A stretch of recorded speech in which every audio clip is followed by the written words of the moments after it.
Bonjour et bienvenue dans cette nouvelle vidéo que je vais consacrer à la nouvelle lune du Capricorne qui aura lieu le 30 décembre 2024. Alors cette nouvelle lune du Capricorne, elle marque le début d'un nouveau cycle, mais tout à la fin de l'année 2024, comme pour nous impulser vers 2025 avec une énergie capricornienne. Et juste après que Pluton ait quitté définitivement le Capricorne. Est-ce que vous croyez au hasard? J'ai envie de dire, cette énergie, elle est vraiment le signe de quelque chose de très important pour l'année 2025, en quelque sorte déjà. Le Capricorne est un signe cardinal de terre. Il veut donc impulser des choses concrètes. Voilà.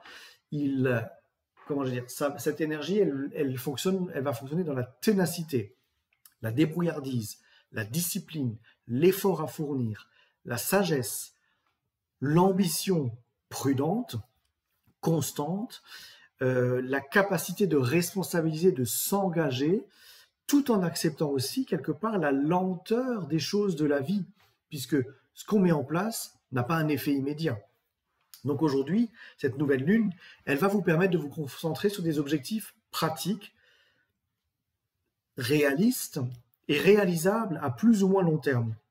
Ça va vous demander de travailler au développement d'une forme de maturité, de bon sens, pour pouvoir préparer votre avenir, pour prendre des engagements, pour reconnaître les responsabilités dans lesquelles il va falloir vous engager réellement, pour pouvoir accomplir vos souhaits, vos rêves, vos buts, vos relations et tout ça.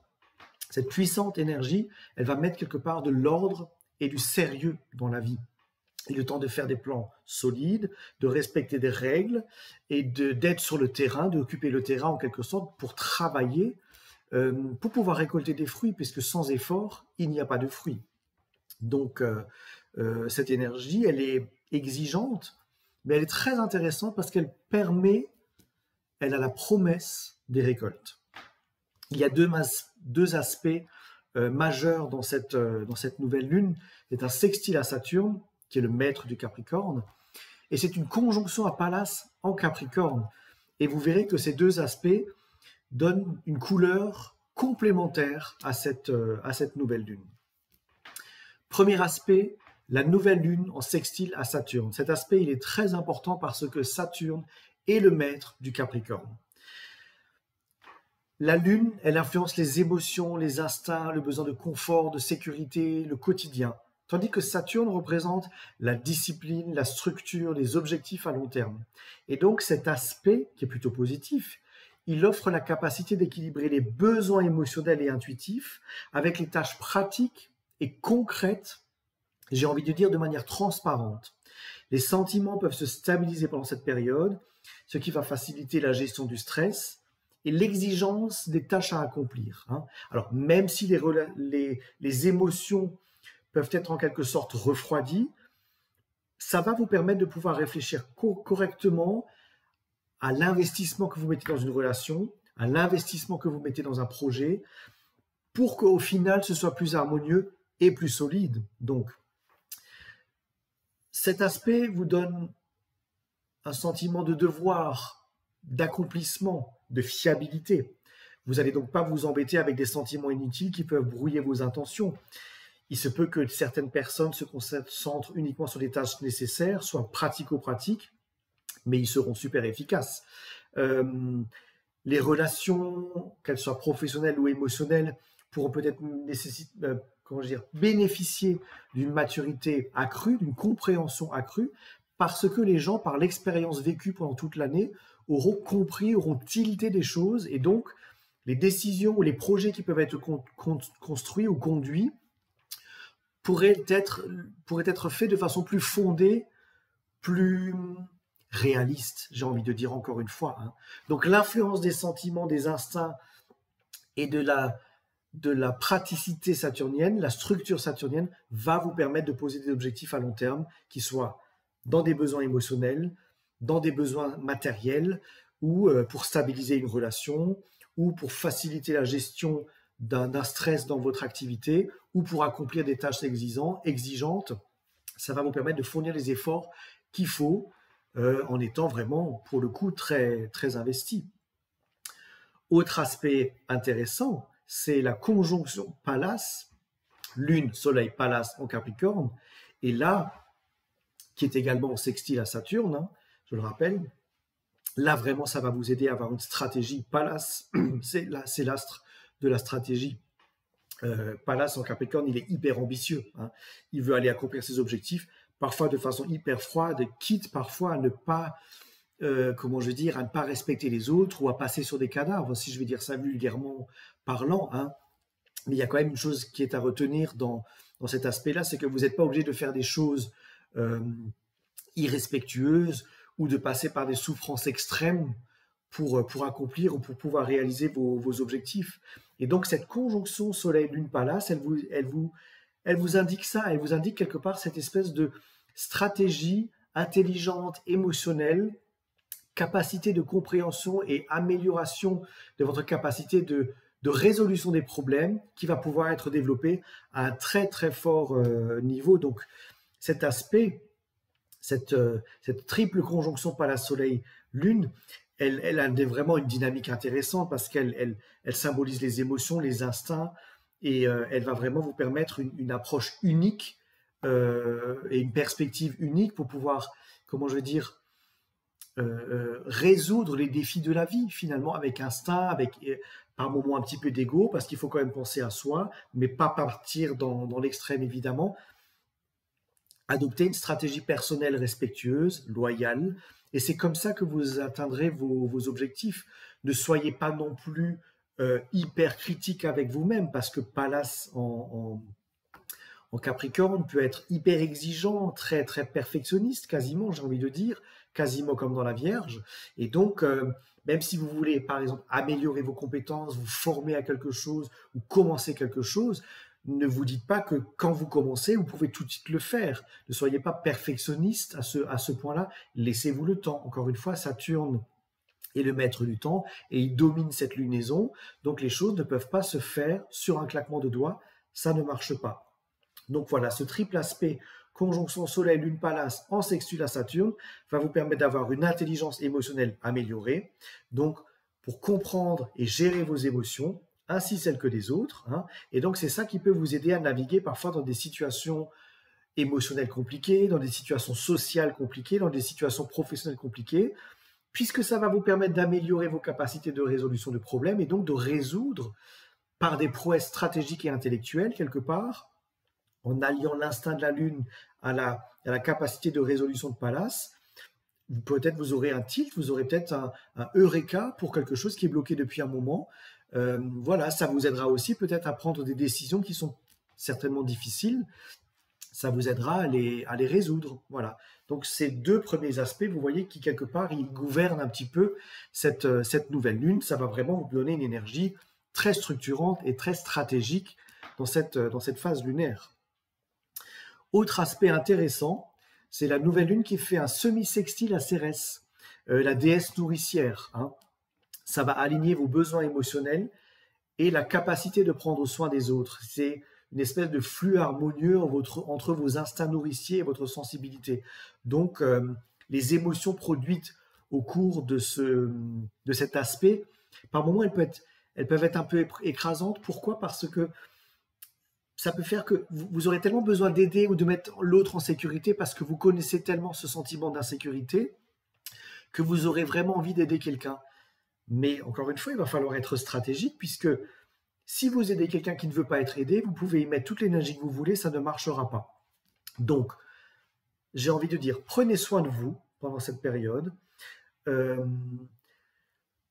Si des relations vous prennent trop d'énergie, mettez ça à distance parce que si vous essayez de répondre à une relation qui ne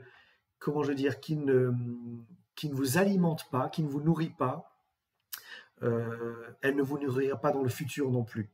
Hiérarchisez les relations émotionnelles, familiales, professionnelles, en sachant vers quoi vous pouvez vous investir avec loyauté, j'ai envie de dire. Parce qu'il faut qu'on vous le rende, c'est un échange, toute relation est une forme d'échange. Donc, communiquez ouvertement votre capacité à aider, votre amour, votre capacité de travail aussi. vers les autres, mais si on ne vous y répond pas, s'il n'y a pas le véritable échange, laissez ça à distance. Il faut que vous ayez un sentiment de paix. Il faut que vos sentiments soient validés et que vos émotions soient validées. Si elles ne le sont pas aujourd'hui, elles ne le seront pas sur le long terme, hein, puisque dans ce cas-là, Cérès a besoin de savoir qu'elle est reconnue. Ne vous sacrifiez pas. Hein. Ça, c'est très important à comprendre. Autre aspect, Saturne fait un carré à Jupiter qui est rétrograde en Gémeaux. Alors là, comment je veux dire, la planète de la discipline, Saturne, de la structure et de la responsabilité, va exercer son influence et ses limites à Jupiter, qui veut de la croissance, qui veut de l'optimisme, qui veut des opportunités. Voilà, ça, quelque part, la nature expansive de Jupiter, qui veut de la liberté, qui veut aucune contrainte, bah Saturne, il va lui dire, bah si, il y a des contraintes. Il va falloir bosser. Il va falloir y mettre de l'effort. Il y aura un conflit interne entre le vouloir et le pouvoir. Donc, vouloir des gains potentiels, oui, mais ça veut dire qu'il faut être pragmatique et fournir les efforts. Donc, on peut avoir le sentiment de marcher sur une espèce de corde raide, comme ça, dans tout ce que vous faites, mais continuez, faites-le pragmatiquement, faites-le avec responsabilité, parce que c'est ainsi que vous pourrez vous épanouir et trouver de nouveaux modes d'épanouissement qui vont permettre à la fois d'avoir une conduite responsable et une vision d'esprit qui peut vous permettre de vous ouvrir à d'autres horizons par la suite. Donc là, le truc à faire en quelque sorte, c'est ne rien précipiter et ne pas penser que quelque chose vous est tout de suite acquis ou gagné. Hein. Et puis pareil, les opportunités, si elles vous semblent trop belles pour être vraies, c'est qu'elles sont trop belles pour être vraies. Si ça vous semble trop facile d'un coup, peut-être que c'est trop facile et que c'est trop simple pour être vrai encore une fois. Donc voilà, Saturne va vous aider à rationaliser l'expansion naturelle de Jupiter pour faire coïncider quelque part la réalité avec les gains potentiels. Ça peut vraiment vous aider. Globalement, cette nouvelle lune, quand même avec tous les aspects que j'ai évoqués, présente quand même, comment je vais dire, une espèce de conflit entre ce que l'autorité ou ce que les gouvernements veulent mettre en place et le besoin de liberté, d'expansion des peuples ou des gens en général. Hein. Je rappelle qu'on est toujours encore dans le cas de l'opposition Pluton-Mars. Mars est rétrograde, donc on peut avoir des attaques, mais peut-être qu'on n'arrivera pas à répondre. On peut parfois subir quelque chose, mais on ne saura pas exactement d'où ça vient. On pourra peut-être difficilement prouver d'où ça vient. Ça va donner des oppositions entre le politique et le religieux. Ça donne aussi des oppositions entre les anciennes normes obsolètes et les nouvelles conceptions qui ont besoin d'arriver, de se mettre en place et d'être révisées. Mais tout ça, encore une fois, ça va prendre du temps. J'aimerais, comment je vais dire, je vais souligner un dernier aspect, si vous me permettez. C'est Saturne, encore une fois, qui est en trigone à Junon. Junon, c'est la déesse de l'union par définition. Junon aspire à créer des contextes harmonieux. Elle est créatrice au sens premier du terme, hein, par les arts, aussi par les arts manuels, par l'imagination qui vient du cœur, quelque part, les métiers de l'art ou de la culture. Donc peut-être qu'il peut y avoir des choses culturellement assez fortes qui peuvent s'exprimer dans les prochains temps ou au début de l'année, par exemple. Mais ce trigone Junon, Saturne, il va vous permettre, comment je vais dire, d'avoir des effets profonds dans les relations, dans ce que vous avez besoin de nouer harmonieusement. Ça peut être pour certains l'engagement vers le mariage, ça peut être pour certains la stabilité, le dévouement pour une cause qui vous intéresse. Voilà, il y a un sentiment d'engagement accru, il y a un besoin de manifester le désir de façon plus forte, plus officielle pour passer à une étape suivante dans toute forme de relation, qu'elle soit encore une fois professionnelle ou émotionnelle. Saturne en trigone à Junon, il a besoin de stabilité, il veut apporter, comment je vais dire, de la fiabilité, il veut quelque chose de solide, vraiment. Hein. Ça peut aider aussi à manifester sur le long terme des objectifs, des rêves, créer quelque chose. Donc c'est le moment de planifier votre avenir, vraiment. et ce sera soutenu par Junon. Junon qui est créateur de quelque chose de nouveau, qui est créateur pour atteindre vos objectifs.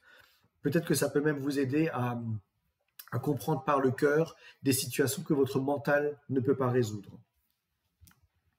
Pour conclure, nous fermons cette année 2024 au moment où Pluton déménage dans le Verseau, au moment où une nouvelle lune réinitialise un nouveau cycle. Donc c'est vraiment un moment pour faire le bilan de l'année. C'est l'occasion de regarder vers le passé, vers l'intérieur, vers ce que vous avez fait en 2024, finalement pour vous débarrasser de ce qui ne vous est plus utile, de vous débarrasser du précédent et de commencer un nouveau cycle avec des idées claires, avec une stratégie claire, avec des objectifs clairement définis. Cette nouvelle lune, c'est un nouveau départ. C'est l'occasion d'entrer en 2025 avec des intentions clairement définies. C'est un moment extrêmement important pour définir vos objectifs. Vous pouvez même écrire ou dire à voix haute vos objectifs, par exemple, pour les concrétiser, pour les matérialiser dans cette lune en Capricorne. Quoi qu'il en soit, c'est le moment de vous consacrer à de l'énergie positive vers des horizons lointains, vers des objectifs à long terme pour l'année à venir, pour vous assurer une croissance jupitérienne ambitieuse, mais dans l'effort. Les Capricornes sont des travailleurs, donc il faudrait être fiable, il faudrait être concret, sans faille. C'est une énergie qui peut vraiment permettre des grandes réussites professionnelles, émotionnelles, peu importe que vous ayez eu des bas pendant cette année 2024 qui a été très difficile. Cette nouvelle lune en Capricorne va vous proposer de réfléchir à ce que vous avez tout de même accompli pendant l'année 2024 pour sauter le pas et vers des nouvelles énergies constructrices pour aller vers 2025.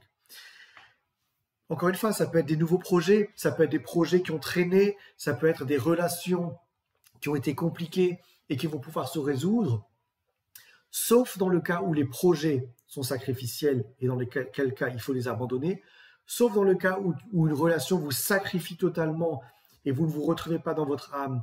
Il faut laisser ça de côté, il faudra être stratégique, vous n'avez pas le choix. Il faut canaliser votre énergie pour être concentré sur ce que votre âme, sur ce que vous avez besoin de construire, de placer dans votre vie pour être sûr, pour avoir l'exigence de réaliser vos rêves, de réaliser vos vœux, pour trouver un équilibre entre l'intuition et la réalité, pour trouver un équilibre entre vos rêves et le pragmatisme. C'est tout ça que cette nouvelle lune vous propose. Donc, soyez guidés par votre intuition, par votre cœur, mais restez stratégique, quitte à être froid, parce que il faut parfois prendre des décisions difficiles, mais elles vous aideront à être plus efficace avec vous-même. Et ça vous évitera d'être tantôt la victime, tantôt l'imposteur dans une situation. Il faut arrêter ce qui ne vous nourrit pas par Cérès. Il y a peut-être un petit piège à éviter. Essayez de ne pas tout contrôler, ce qui vous entoure. Essayez même si vous avez besoin que les choses soient carrées, soient bien faites, essayez de ne pas tout contrôler. Pareil, si vous voulez que tout soit carré et que vous commencez une formation, que vous commencez un projet, que vous commencez une relation, ne vous dites pas que dans l'instant, vous maîtrisez tout ça, que dans l'instant, vous maîtrisez un nouvel apprentissage, que dans l'instant, vous connaissez totalement l'autre personne. Laissez le temps. La règle de cette nouvelle lune, qui ferme 2024 et qui commence 2025, c'est Saturne, c'est Chronos, c'est le temps. Quand on démarre quelque chose, ça ne peut pas être tout de suite fini. Donc laissez-vous le temps. Ne soyez pas dans cette exigence-là parce que ça pourrait vous fatiguer pour rien. Voilà. Donc, quels que soient vos objectifs dans cette année 2025, prenez en compte les leçons apprises en 2024, car elles seront une charge karmique intéressante. Elles vous aideront à ne plus faire de mauvais choix. Elles vous aideront à valider ce que vous avez compris et ça vous aidera à poser des objectifs très intéressants. Je le répète, très intéressants. 2025 peut être très intéressant si vos objectifs sont clairement posés grâce et pendant cette période de la nouvelle lune à cheval sur 2024 et sur 2025. Voilà. J'espère que cette vidéo vous a plu. N'hésitez pas à vous faire part de vos commentaires. Et puis, je vous souhaite un bon passage vers 2025. Je reviendrai vers vous avec une vidéo que je consacrerai vraiment aux prévisions pour l'année 2025. On verra ça au courant au mois de janvier. Voilà. En attendant, bon passage en 2025 et bonne nouvelle lune. À bientôt. Au revoir.